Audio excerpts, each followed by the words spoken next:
Estudo do livro de Gênesis, o capítulo é o de número 16, que trata de uma história bem complexa, que é o relacionamento de Abrão com sua esposa Sarai, e inclui uma terceira personagem nessa história, que a gente sabe que desde que o mundo é mundo, isso não é bem visto. Talvez na cultura do Antigo Oriente é muito mais fácil de ser assimilada.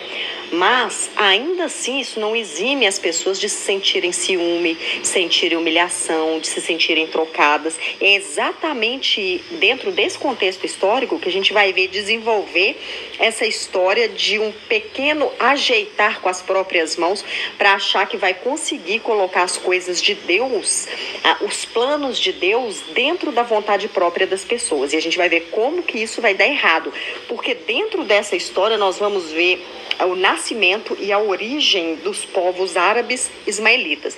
Nesse contexto, a gente sabe o quê? Que Sarai é estéril. Agar, ela vai servir como uma barriga de aluguel, que é mais fácil a gente compreender esse termo nos dias de hoje. Naquela época, diante de tantos tratados, diante de vários acordos, diante de tudo que era normal para aquele povo, era extremamente comum e aceitável um casal estéril, a mulher pegar o mesmo marido, uma segunda esposa, uma concubina ou mesmo uma serva, para que pudesse dar filhos, gerar filhos para esse casal. No caso, Agar aqui e tantas outras servas, escravas, concubinas, elas não eram consideradas a mãe desse filho que seria gerado através dessa barriga de aluguel, mas sim a sua senhora. Então, por isso a gente consegue compreender um pouquinho mais essa atitude de Sara. Era comum nesse aspecto dessa época dessa localidade, as mulheres fazerem isso. Por quê? Como era uma cultura extremamente machista e patriarcal, lembrando que estamos falando de cultura, não de Bíblia. A Bíblia, ela retrata a cultura, mas Deus, ele sempre vem mostrando aquilo que ele acha que é correto. E o machismo, ele nunca foi aceito por Deus. O sistema patriarcal, que é a forma como o homem, ele cuida e protege da esposa e da sua casa, da sua família, esse sim é o método ideal instituído por Deus, que faz toda uma sociedade caminhar e ser muito bem sucedida. Então, dentro desse sistema, se uma mulher ela não gerava filhos, ela era considerada estéril, independente se o problema fosse do homem, porque hoje a gente consegue saber da parte de quem que vem esse problema. Antigamente não podia ter filhos, a culpa era só da mulher. Então a mulher, ela podia ser rechaçada, podia ser repudiada, e isso nessa situação dessa época era assim o fim da vida para a mulher, porque não existia autorização para um segundo matrimônio. Ela tinha que viver de migalhas, de restos das outras pessoas ou da compaixão do próximo, porque ela era considerada uma vergonha para sua casa. Então, talvez, é uma possibilidade, Sara, ela tivesse medo de ser rechaçada por ela não conseguir gerar filhos. Então, ela talvez achasse que essa seria a melhor forma de arrumar essa barriga de aluguel para que a descendência do seu marido fosse adiante. E esse capítulo 16, ele também vai mostrar pra gente, de uma forma bem dinâmica, como é que funcionava essa sociedade que exercia o poder, né, das poderosas, se a gente pode usar essa forma redundante assim, das mulheres com dinheiro dessa sociedade, o status social dela, como que era a relação dela com quem era subalterno, com quem vivia no status social inferior. Também vai nos mostrar a respeito dos gêneros, as normas sociais, como que as coisas se encaminhavam, como que as coisas eram. Então o texto ele já começa falando pra gente assim: a mulher de Abrão, Sarai, não lhe dera filhos. Então aqui nessa primeira frase desse primeiro versículo já envolve diversos aspectos dos sentimentos que Sara estava sentindo. Com certeza pesava sobre os ombros dela a angústia, a vergonha, talvez uma depressão. A Bíblia não relata isso pra gente, mas diante desse sistema machista e opressor que as mulheres viviam, com certeza, no mínimo, angústia e vergonhas ela passava. Mas aí o texto continua falando assim, olha, mas ela tinha uma serva egípcia que se chamava Agar. Então, um dos temas centrais de Gênesis é a busca de descendência, de crescer e de multiplicar. Principalmente essa multiplicação gerando filhos homens. A gente vê isso lá atrás no Gênesis 4, quando Eva ela fala assim, toda cheia de orgulho, de alegria, né? Eu recebi do Senhor, eu alcancei do Senhor um varão. Então, nessa época aqui, um grande orgulho para uma família, principalmente em se tratando de um primeiro filho, era um filho homem. E Sarai, no caso aqui ainda, né, ela não podia ter filhos, ela pega essa serva dela. Alguns estudiosos, eles falam pra gente que Agar não é um nome próprio. É simplesmente a forma como ela era chamada, a serva. Então, a gente trata assim, né? A partir do momento que a gente não tem a raiz desse nome Agar, no sentido de saber a origem dela, porque não era um nome da cultura hebraica. Lembrando que quando Abrão e Sarai passaram pelo Egito e eles saíram de lá com muitas riquezas e servos, a probabilidade é quase 100% de Agar ter saído de lá nessa mesma época. Então, Sarai, ela pega essa serva egípcia e fala assim, olha, ela propõe ao marido dela, ouve, eu te peço, o Senhor não permitiu que eu desse à luz. Talvez a essa altura da história aqui, há uma possibilidade muito grande de Sarai já ter entrado na menopausa, que era o costume comum das mulheres e ainda é, né? Chegou nos 45, 50 anos, tem um cessado o fluxo menstrual e automaticamente a infertilidade acompanhada disso. Então ela fala assim, o Senhor não permitiu ter filhos, então eu já sou seca, ou tentei a vida inteira e nunca consegui. Daí ela continua falando assim, olha, toma minha serva, talvez por intermédio dela eu venha ter filhos. Então, relembrando, Agar, ela não seria a mãe que criaria esse filho na intenção de Sarai. Ela seria apenas uma barriga de aluguel. Sarai seria mãe através de Agar. Tanto que existem relatos de acontecimentos dessas épocas em que era muito comum, né, a escrava, a serva, ela dá a luz para sua senhora e no momento do parto, existem relatos, a senhora, ela tirava a roupa, isso não é relato bíblico, tá? Relato histórico.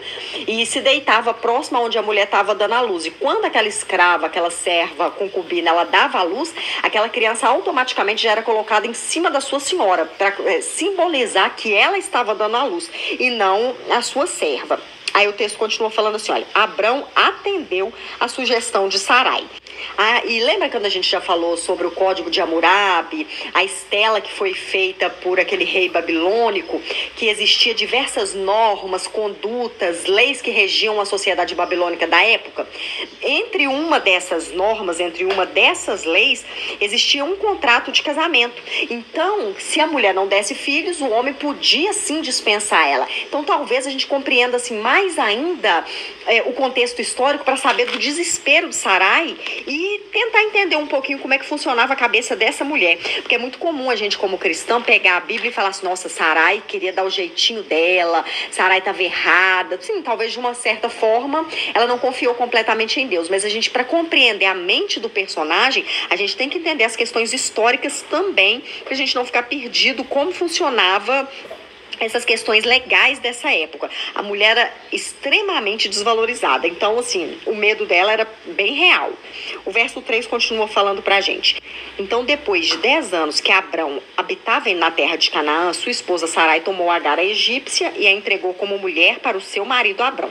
10 anos que eles já habitavam naquela localidade, 10 anos que a promessa havia sido feita. Abrão, nessa época, que tinha aproximadamente 85 anos de idade, Sarai 75.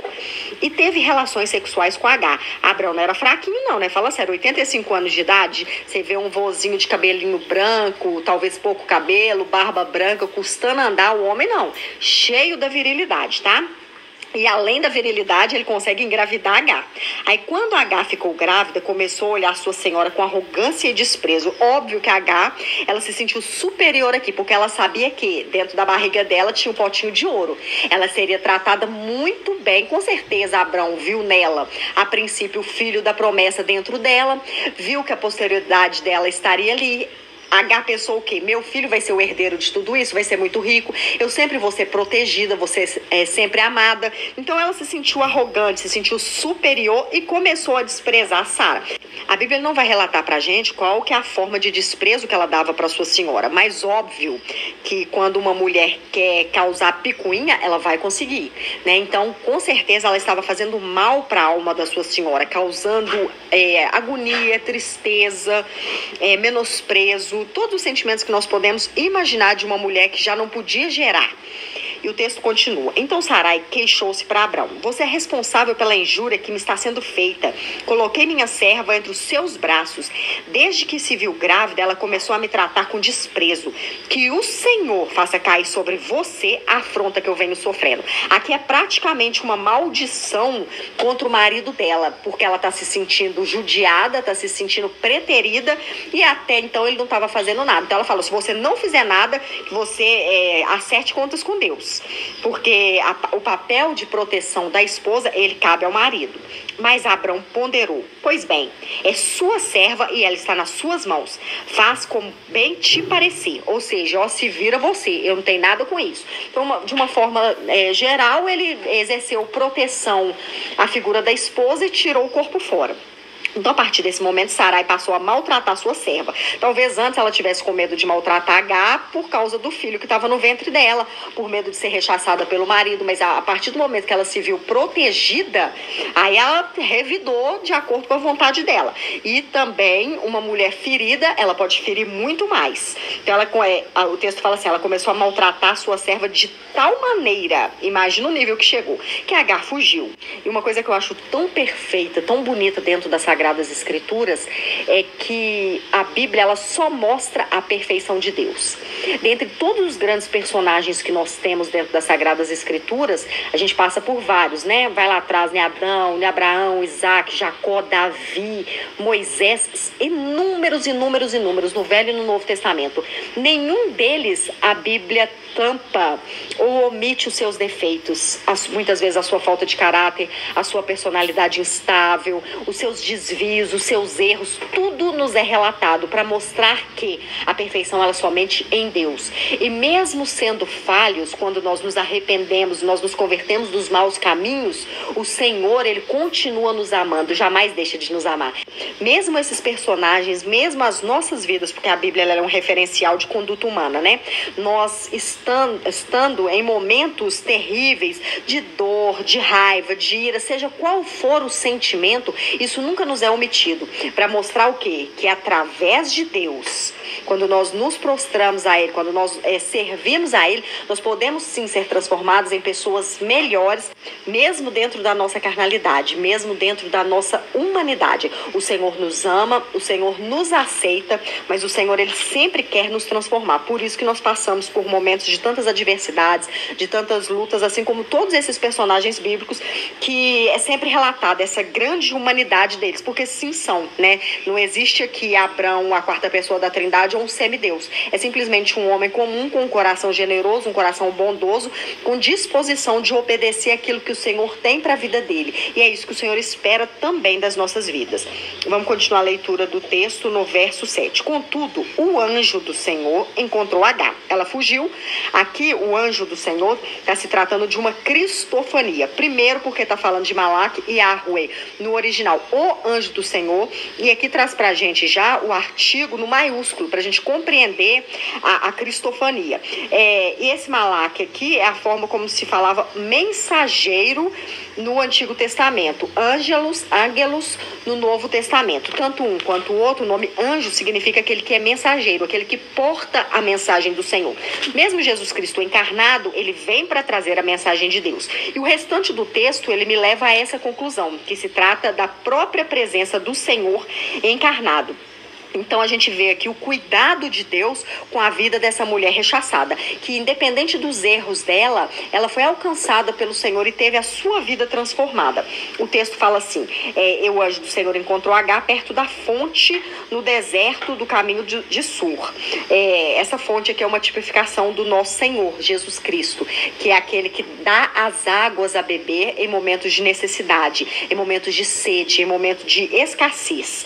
Ele é aquele que sempre nos supre. O verso 8 fala assim, o anjo indaga a ela, Agar, serva de Sarai, para onde você vai e de onde você vem. Então é óbvio que o anjo do Senhor sabia para onde que ela estava indo, de onde que ela vinha. O Senhor é onisciente, ele conhece todas as coisas, só que ele queria ouvir da boca dela, e é isso que o Senhor sempre espera da gente. Muitas vezes as pessoas acreditam que só a oração em silêncio ela é válida. O mundo espiritual precisa ouvir a nossa oração, a nossa conversa com o Senhor, para que possa ser liberado no mundo espiritual da parte de Deus aquilo que ele tem para as nossas vidas, sem que haja acusação injusta sobre a pessoa do Senhor. Por exemplo, eu fico no coração: Senhor, alcança aquele parente meu que ainda não é salvo. Senhor, alcança aquele parente meu que ainda não é salvo. O Senhor conhece a minha oração, o Senhor conhece o desejo do meu coração, ele sabe o que eu estou pedindo.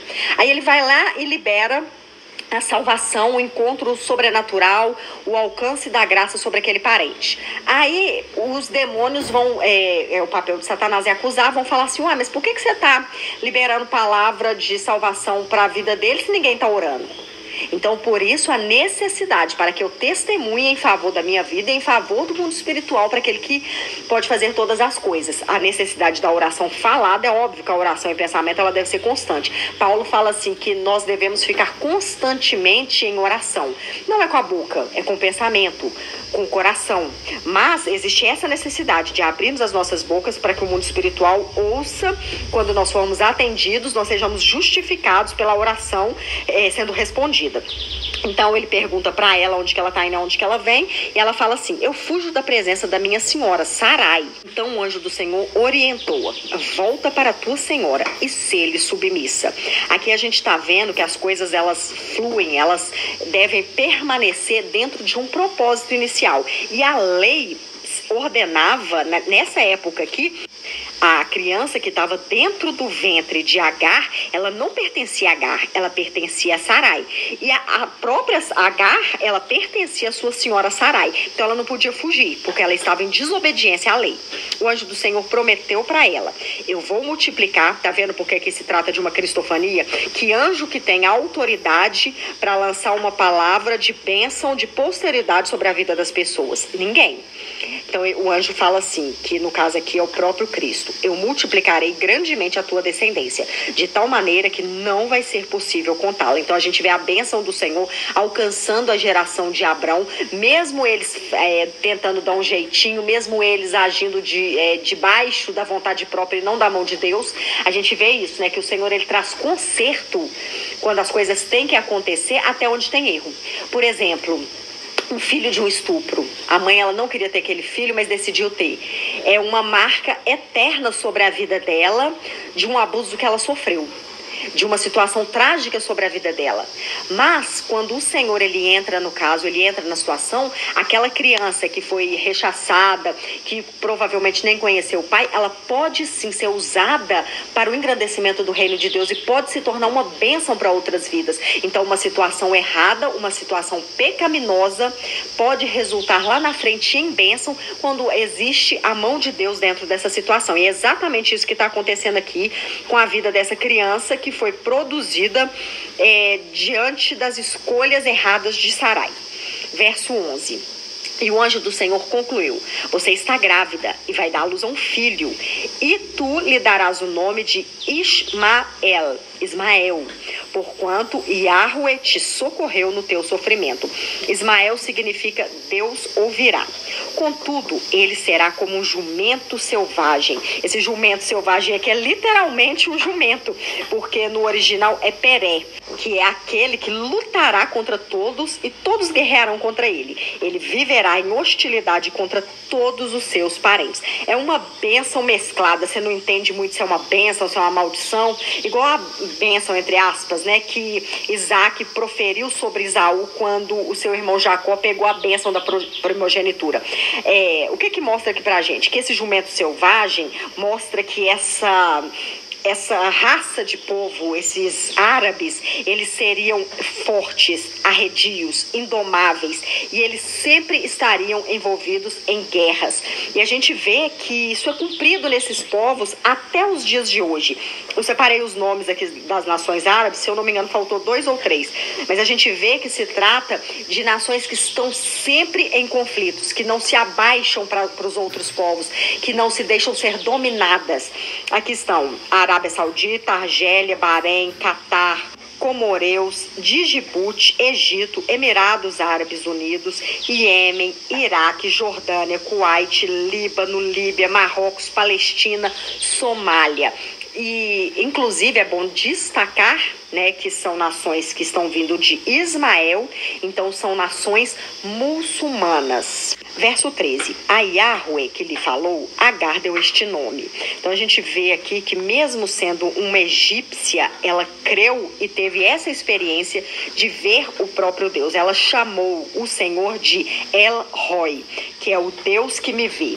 Pois Deus havia dito e falado com ela e ela questionara a si mesma. Teria eu visto aquele que me vê? Então ela estava assimilando, né? Será que eu vi o próprio Deus? Então mais uma prova que aqui ela sabe que não viu um anjo comum.